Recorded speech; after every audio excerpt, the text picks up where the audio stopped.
Well, thank you, and I'm delighted to be here to support Jeevika.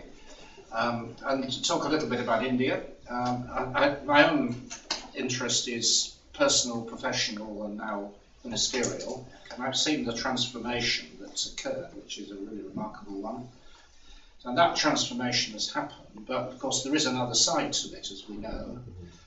It was captured for me best in the novel by Arvind Adiga. I'm sure many of you have read it. And he has this concept. He describes life in Bangalore and these very exciting, dynamic places, and contrasts it with what he calls the darkness, which is the hundreds of millions of people who live in less progressive parts of India. He was really talking about Bihar, I think, at that time. But Bihar has changed. It's a good government and it's doing much better. But there are large parts of India which are largely untouched by this process of modernisation.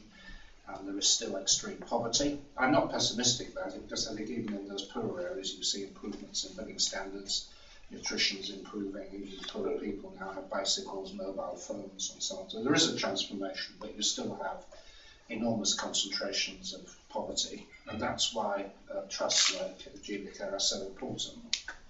That in many parts of India, sensibly targeted aid can make a real difference to people's lives, and that's actually what it's about. It's not actually about politics or international trade. It's about basic humanity and doing practical things in a good way. And I feel that the aid we give at a government level is actually well worthwhile, and I'm happy to defend it. But the work you do on a charitable basis will eventually have to replace what government's disengaging from gradually, and it's so much important that we therefore have this.